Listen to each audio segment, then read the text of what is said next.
हाँ, good morning बाबू, class 7 ध्यान दो। आज हम लोग अब ये वीडियो के माध्यम से ना लगातार कंटिन्यूअस पढ़ाई करेंगे चैप्टर नंबर 3 का हिस्ट्री में, है ना। जो हम लोगों का offline study, discussion, doubt clearance जो भी इस पर चर्चा हो रही थी, या क्लास वर्क का जो वर्क हम प्रारंभ करवाए थे, है ना, वो अब कंप्लीट हो चुका है। और अब हम ऐसे एक एक करके ना वीडियो डालेंगे और उसको आप लोग देखिएगा, समझने का प्रयास कीजिएगा। मैं प्रारंभ में आप लोग से एफर्ट इसीलिए करवा लेता हूँ ताकि जो भी सेल्फ से सीखने की जो क्षमता है ना, वो कम से कम आपका इम्प्रूव करे। और चीज़ों को समझने का तरीका, बेस्ट तरीका क्या हो सकता है, उसको आप अच्छे ढंग से करने का प्रयास करें। तो देखो, सबसे पहले हम यहाँ पर इसको करते हैं। एक फैक्ट फाइल यहाँ पर बना हुआ है, आप इसको देख सकते हैं, जिसमें दे रहा है कि द पीरियड बिटवीन 1206 एंड 1526, यानी कि 320 सालों का हो गया ना, in Indian history is known as the Delhi Sultanate period. अब ये दिल्ली सल्तनत पीरियड इसलिए इसका नाम रखा गया था क्योंकि इसकी इस्टेब्लिशमेंट जो थी 1206 में कुतुबुद्दीन ऐबक के द्वारा, जो एक डायनेस्टी, जो स्लैब डायनेस्टी थी जिसका इस्टेब्लिशमेंट हुआ था, वहाँ से लगातार अलग अलग ओरिजिन के मुसलमान हमारे, हालांकि मुसलमानों का ओरिजिन तो मध्य एशिया ही हमारा रहा है, वहीं से लोग आए आक्रांता बन करके, है ना। तो लेकिन उनका टाइप हमारा अलग अलग था, है ना। इन्होंने यहाँ पर शासन किया, तो इसलिए इसकी प्रारंभिक चूँकि अवस्था हमारी दिल्ली से थी, इसीलिए इसको हम लोग दिल्ली सल्तनत के नाम से हम लोग जानते हैं। और दे रहा है कि during this period of year over 300 years, 320 सालों का एवरेज बन रहा है हम लोग का। 5 डायनेस्टी रूल इन दिल्ली, चूँकि इसमें पॉलिटिकल ही हम लोग को पढ़ना है अभी, और उस पर और भी सारे ऐसे institutional development, downfall and this that जो भी उसमें होगा, आगे भी उसको वीडियो में हम लोग फेज में पढ़ेंगे। लेकिन यहाँ पर पॉलिटिकल का पहले देख लेना है। तो दे रहा है इसमें कि देर वेयर द स्लेव डायनेस्टी, जिसमें 1206 से 90 तक का था। खिलजी डायनेस्टी 1290 से 1320, ये पिछले दिन इस सब पर हम लोग काम कर चुके हैं। नेक्स्ट है तुम्हारा तुगलक डायनेस्टी 1320 से लेकर के 1413, और सैयद डायनेस्टी 1414 से 1451, और उसके बाद आया तुम्हारा लोदी डायनेस्टी जो 1451 से लेकर के 1526 तक रहा। अब देखो, इसके जस्ट अगला जो चैप्टर होगा, चैप्टर नंबर 4, वो तुम्हारा 1526 से लेकर के 1857 तक, है ना। मतलब लेटर मुगल का भी पूरा लास्ट, बहादुर शाह जफर द्वितीय तक की पूरी कहानी मुगल का। अब मुगल इसलिए उसका नाम पड़ा क्योंकि बाबर उसका नींव रखा था, और उसके सक्सेसर लगातार मतलब देश पर शासन किए 1526 से लेकर के 1857 तक, यानी कि ये भी 300 350 साल शासन हमारे देश पर किए, 350 सालों तक किए। तो चूँकि वो एक ही ओरिजिन के थे मुगल, और उनके वंशज ही लगातार करते रहे, दूसरा उसमें नहीं आ पाया, इसलिए वो पूरा चैप्टर तुम्हारा एक नाम से जाना जाता है, जिसको हम लोग ना मुगल डायनेस्टी के नाम से हम लोग जानते हैं। अब यहाँ पर जो एक्चुअल मेजर कंटेंट है उस पर हम फोकस कर रहे हैं, उसको आप देख लीजिए। सल्तनत पीरियड, जिसमें हिस्टोरिकल सोर्सेज के बारे में जिक्र कर रहा है। याद करो चैप्टर नंबर 1 जो मैंने तुमको कन्विंस किया है कि उसको भी तुम लोगों को पढ़ लेना चाहिए, समझ लेना चाहिए। वो आपको हेल्प करेगा, क्योंकि वो पूरा चैप्टर 1 जो है, हिस्टोरिकल कंटेंट जो है तुम्हारा, सोर्सेज जो है, वो पूरे क्लास 7 के पूरे हिस्ट्री के लिए है, ठीक है। तो यहाँ अगेन इसकी जिक्र कर रहा है कि कौन से ऐसे सोर्सेज है जहाँ से हम दिल्ली सल्तनत पीरियड के बारे में जानकारी इकट्ठा करते हैं, है ना। नेक्स्ट है तुम्हारा अब यहाँ से पॉलिटिकल ऑर्डर प्रारंभ हो जाता है, जिसमें द स्लैब और ममलुक डायनेस्टी, नेक्स्ट है खिलजी डायनेस्टी, फिर है तुम्हारा तुगलक डायनेस्टी, सैयद और लोदी, जो बार बार एक ही चीज़ों का हो रहा है। तो ये जो 5 हमारे डायनेस्टी हैं, जिसमें मेजर तौर पर देखा जाए तो स्लैब का है, फिर इसके बाद में तुम्हारा तुगलक का है, और थोड़ा लोदी का भी है ना। और ये जो 2 डायनेस्टी है जिसमें खिलजी और सैयद है, ये छोटे, इनका स्ट्रेंथ कम था, और ये पीरियड भी इनका कम था, मतलब एक छोटे पीरियड में इन्होंने शासन किया था। तो सेकेंडरी, तो मैं पांचों को कंटिन्यूसली बताऊंगा, जिसमें मैंने इसका फेज का निर्धारण किया है, दो का और 3 का वीडियो जो भेजूंगा उसमें। यानी कि आज हम लोग ये पढ़ेंगे सोर्सेज ऑफ हिस्ट्री, ममलुक डायनेस्टी, और खिलजी डायनेस्टी, मतलब यहाँ तक 3, इसके ऊपर तक का 1 2 3। और जो नेक्स्ट नीचे का जो 3 हमारा होगा मतलब डायनेस्टी का, वो एक अगले वीडियो में हमारा होगा। तो चलो हम लोग यहाँ पर आते हैं सीधे कंटेंट पर। देखो इसमें तुम्हारा दे भी रहा है कि the period from 1206 to 15 AD is known as the, वही चीज़ों की बार बार पुनरावृत्ति हो रही है। दिल्ली सल्तनत में dynasty rule, many dynasty rule from the Delhi during this time period and they were the slave और द, एक ही चीज़ों की पुनरावृत्ति बार बार होती है।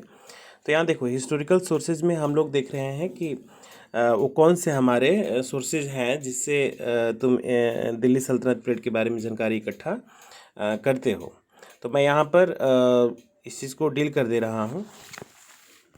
देखा as regard the saltanat period we have no paucity of historical sources, various court chronicles, traveller accounts and the historic buildings come to our help. ये सब जो है हमारे मदद करते हैं, जिसमें कोर्ट क्रॉनिकल्स है, ट्रैवलर अकाउंट्स है और हिस्टोरिकल बिल्डिंग्स हमारी है। तो इसमें तीनों को देखो यहाँ पर दिखाने का प्रयास किया गया। जो मेजर है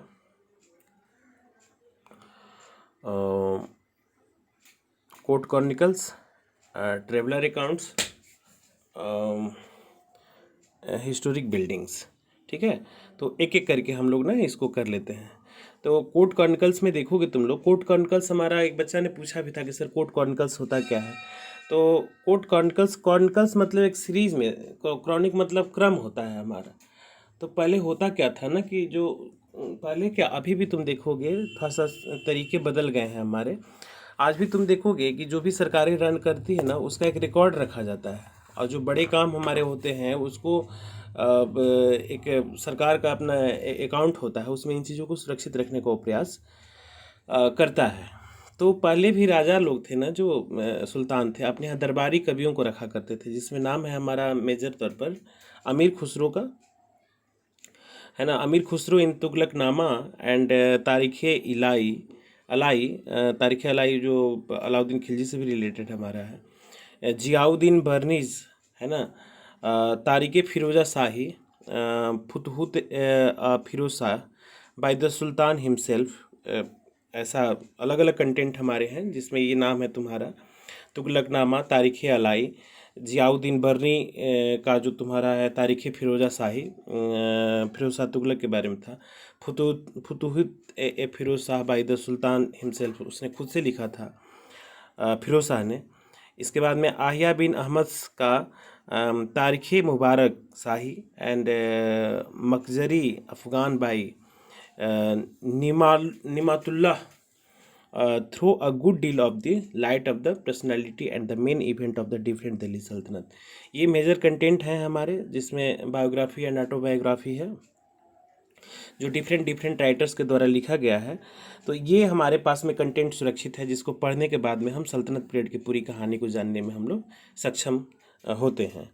इसके बाद में नेक्स्ट हमारा आता है बारी ट्रैवलर अकाउंट्स का।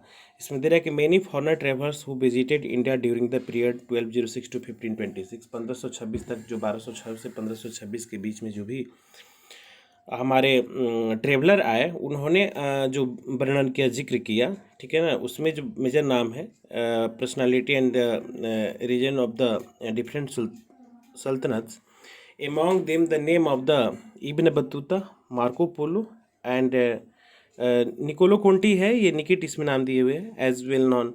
ये इन लोगों का अकाउंट है जो आए थे, इन्होंने इसमें जिक्र किया। इब्न बतूता, मार्को पोलो और निकिट जो थे, इन्होंने जो जिक्र किया उसमें बहुत बड़े स्तर पर हमारे ट्रेवलर अकाउंट से रिलेटेड सोर्सेज से हम लोगों ने दिल्ली सल्तनत पीरियड के बारे में जानकारी इकट्ठा किया। नेक्स्ट है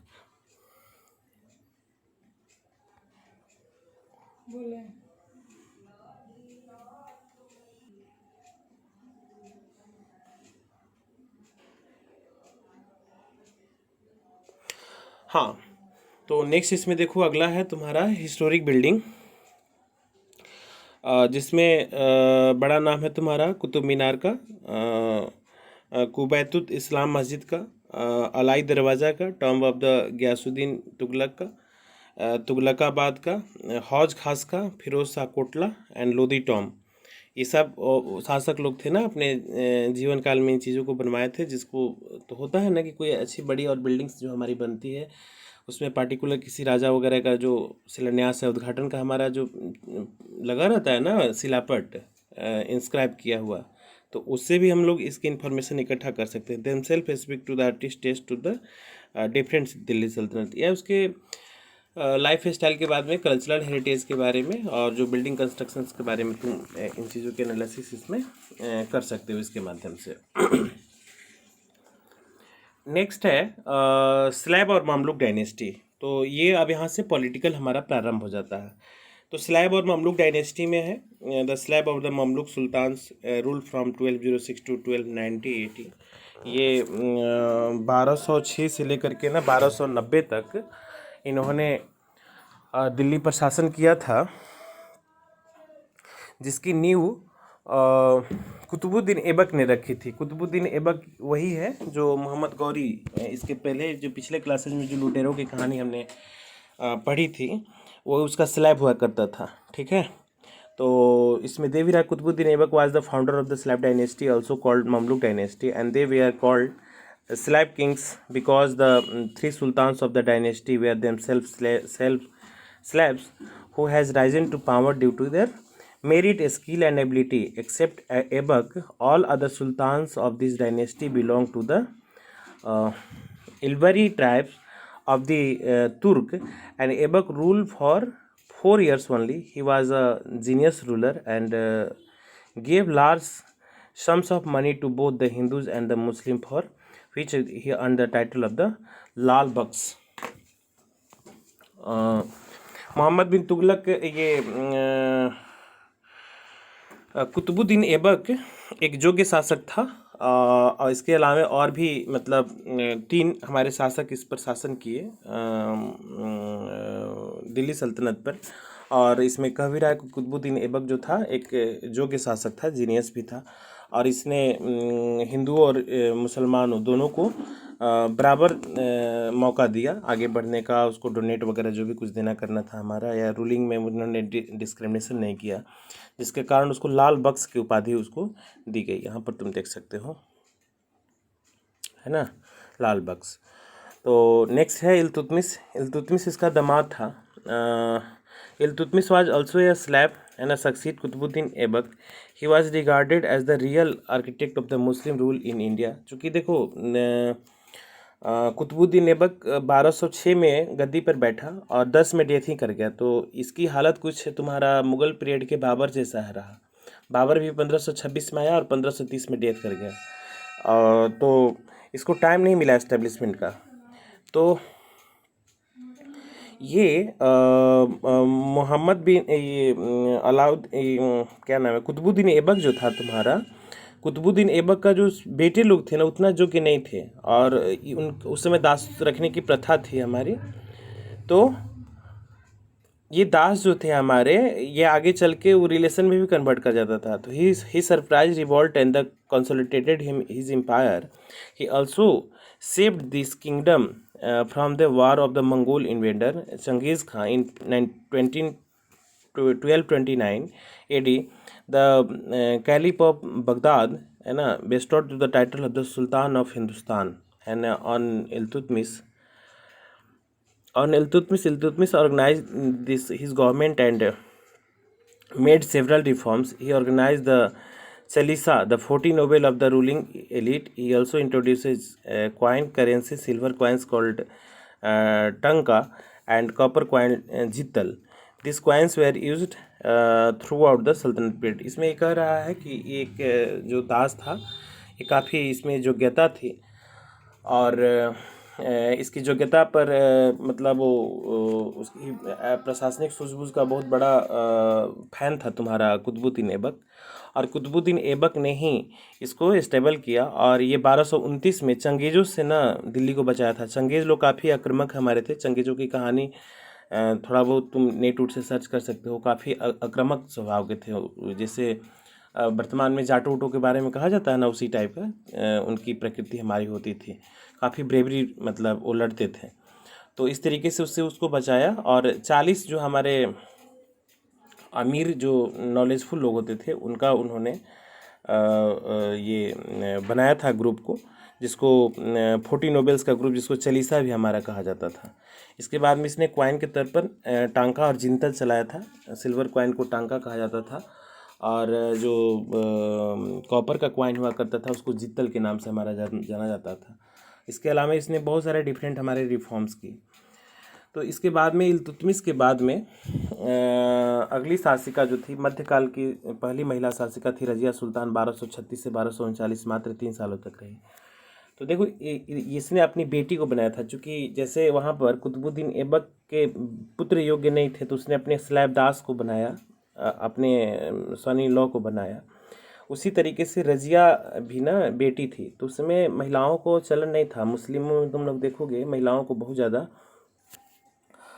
तवज्जो नहीं दी जाती है, उनको बहुत सारे पावर्स इंटरटेन करने की आज़ादी तो बिल्कुल ही हमारी नहीं होती है, ठीक है।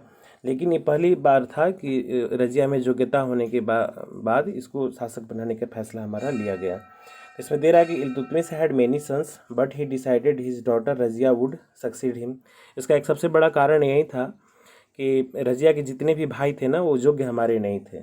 Razia was the first and the last women Muslim ruler of the medieval world. She ruled efficiently through for a short period of 4 years only. मात्र 4 सालों तक शासन संभाल सकी, और इसके बाद में इसकी काफ़ी दर्दनाक मौत होगी, क्योंकि इसकी हत्या कर दी गई थी। रजिया के बारे में थोड़ा सा इम्पोर्टेंट तरीके से कुछ जानना बहुत ज़रूरी है। तुम्हारे बुक में काफ़ी कम दिए हैं तो मैं इसमें डील कर दे रहा हूँ।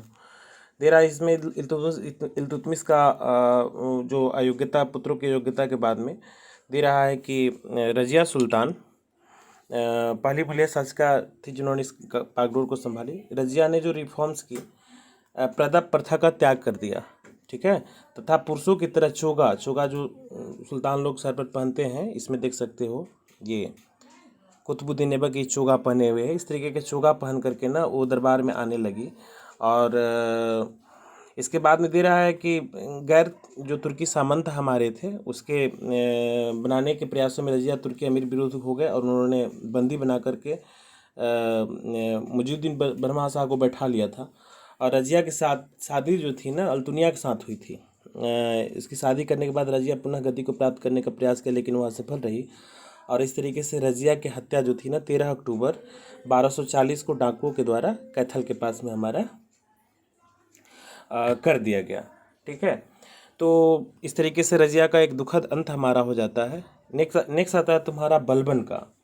तो बलबन जो था 1266 में, है ना, गाजिउद्दीन बलबन के नाम से गद्दी पर बैठा था, और वह मंगोलों का आक्रमण से दिल्ली की रक्षा करने में वो भी हमारा सफल रहा था, ठीक है। राज दरबार में सिजदा और पैबोस की प्रथा की चलन हमारा उसने किया था। और ब्लड एंड आयरन की जो पॉलिसी, जिसको लौ एवं रक्त की नीति का कहा जाता है, इसके अपने विरोधियों के प्रति बलबन ने कठोर लौ और रक्त की नीति का अनुसरण किया था। मतलब काफ़ी सख्त व्यवहार करता था अपने दरबारी और अपने विरोधियों के साथ में, है ना, ताकि आप आवाज़ न उठा सकें। तो इसमें दे भी रहा है कि Razia successor were weak rulers and the Ghiyasuddin Balban was a loyal slave of the Iltutmish का एक वफादार हमारा नौकर था, and a member of the Chalisa, 40 को जो ग्रुप बना था उसी का। He ruled over the 20 years and he known for the policy of the blood and iron, and he crush the power of the Chalisa and the defended his kingdom from the Mongol invasion. He encourage the people of to do sijda and paibos. Sijda and paibos था कि उसके यहाँ जो दरबार में जो पढ़े लिखे ज्ञानी लोग आते थे ना, तो उसकी झुक करके प्रणाम करने की प्रथा हमारी थी, ठीक है। दस he made the power of the sultan absolute. इस तरीके से सुल्तान की शक्ति को ना काफ़ी मजबूत करने का हमारा प्रयास उसने किया था। तो इस तरीके से तुम्हारा स्लैब डायनेस्टी के जो 4 हमारे प्रमुख शासकों की पूरी कहानी थी, इसमें जिक्र किया गया है। नेक्स्ट है तुम्हारा अगला डायनेस्टी है तुम्हारा खिलजी डायनेस्टी।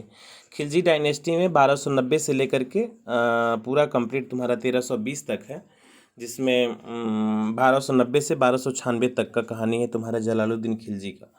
तो देखो, गुलाम वंश के शासन के समाप्त होने के बाद में 13 जून के आसपास में 1290 में जलालुद्दीन खिलजी, फिरोज खिलजी ने खिलजी वंश की स्थापना की थी।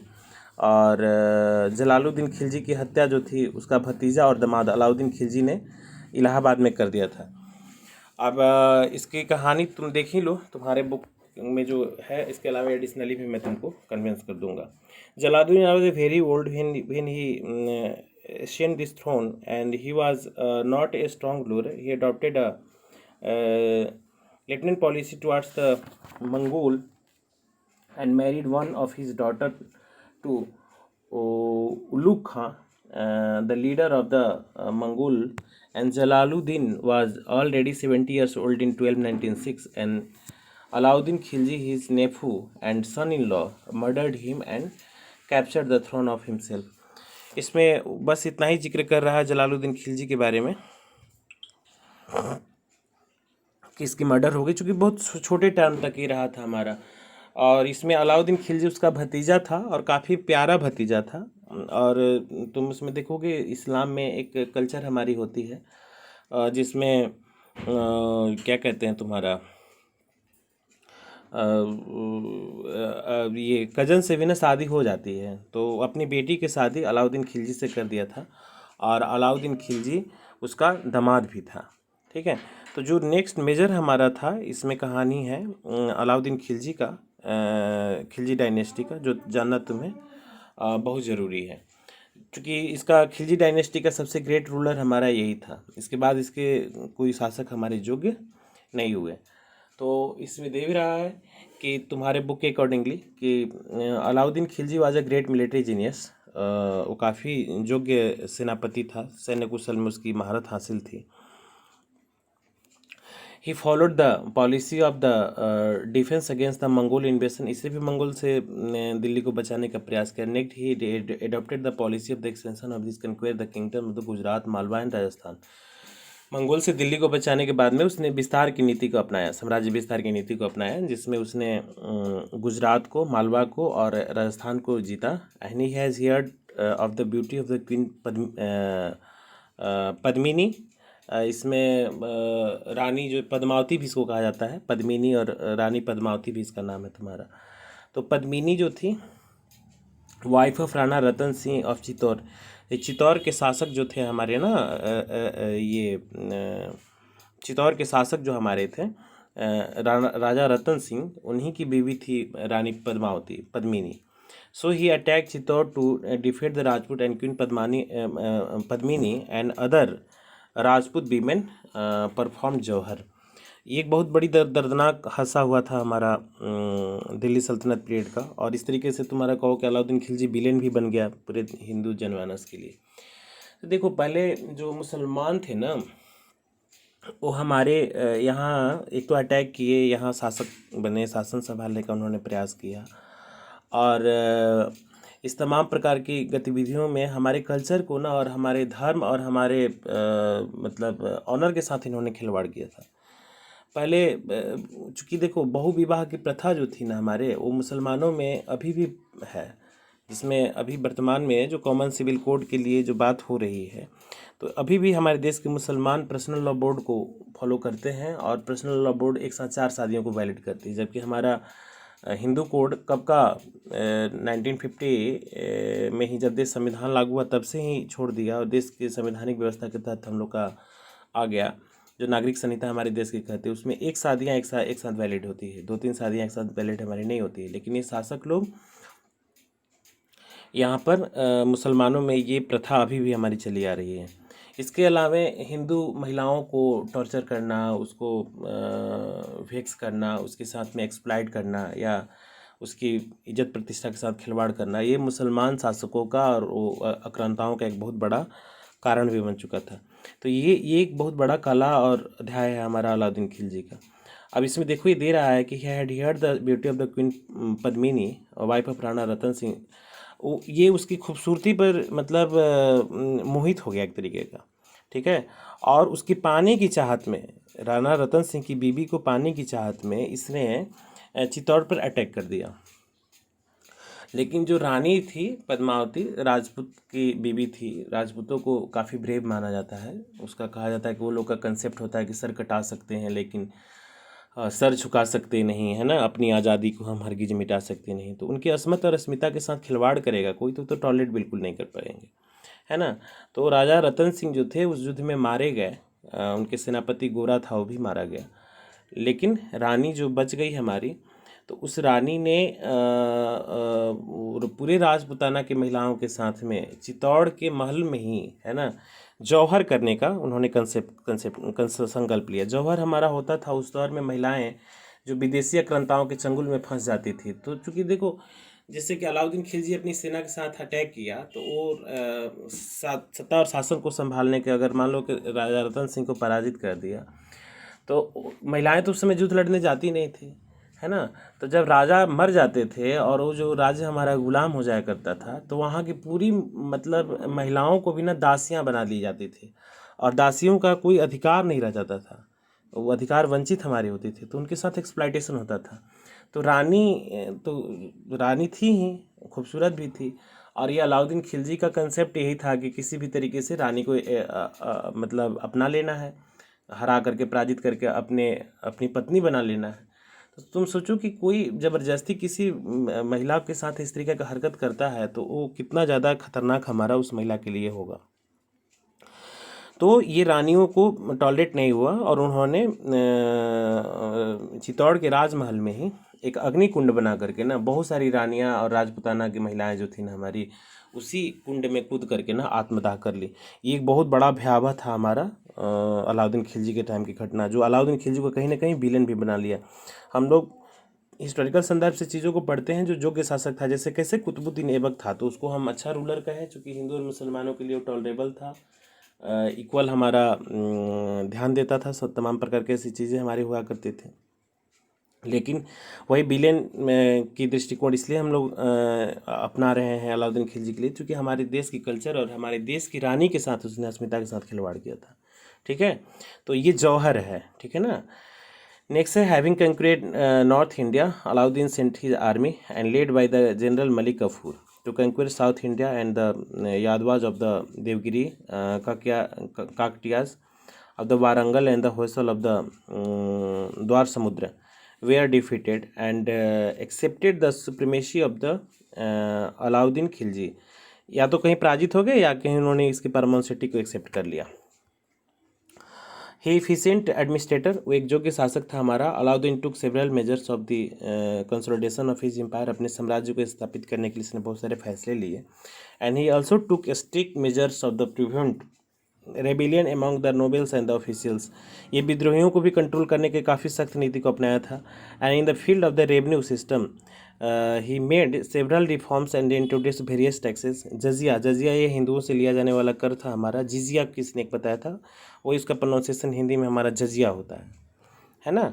और जक़ात हो गया, जक़ात मुसलमानों से लिया था। He also begin the market control system and introduce by an efficient postal system to have contact the communication with the decent part of the empire, distant part of the.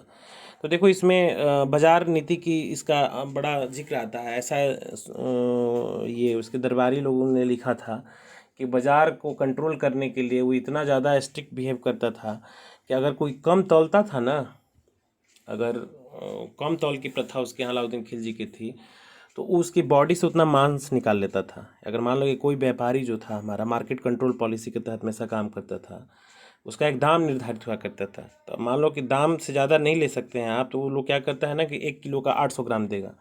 तो अगर मान लो कि जो व्यापारी अगर पकड़ा गया 1 किलो के जगह पर 800 ग्राम तौलते हुए, तो 200 ग्राम उसकी कहीं पीसी बॉडी में जहाँ मांस है ना, उसको वहाँ पर कट करके निकाल दिया जाएगा।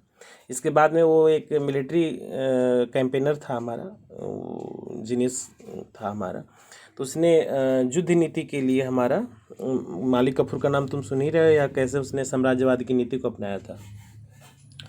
उसने अपने आर्मी को वेतन देना प्रारंभ कर दिया था, और उसके आर्मी में योग्य लोगों की नियुक्ति होती थी। इसके बाद में अच्छे घोड़े की पहचान हमारे घोड़े को दागने के साथ होती थी, उसके घोड़े पहचान में आ जाते थे। जैसे आर्मी वगैरह का एक रूल हमारा होता है, देखोगे ना, आर्मी की कटिंग हेयर का भी होता है। वो बाल कटा हुआ देख करके तुम पता लगा सकते हो कि ये आर्मी का है, तो वो डिसिप्लिन को भी और एडमिनिस्ट्रेटिव स्किल को ना इम्प्रूव करने के लिए ऐसा किया जाता था। तो घोड़े दागने की प्रथा थी। जो दागा हुआ घोड़ा था यानी कि अलाउद्दीन खिलजी की आर्मी से जुड़ा हुआ हमारा घोड़ा था, और जो कि घोड़े का चुनाव हमारा किया जाता था। पहले आर्मी हमारी 4 वर्गों में विभाजित होती थी। पहले ज़मीन से ही लड़ाई होती थी, पानी उनी में बहुत कम ही लड़ाई हमारा होता था। तो जिसमें तुम्हारा पैदल सेना होती थी, फिर इसके बाद में घोड़ा होता था, फिर हाथी होता था, और कुछ लोग रथ पर भी सवार होते थे।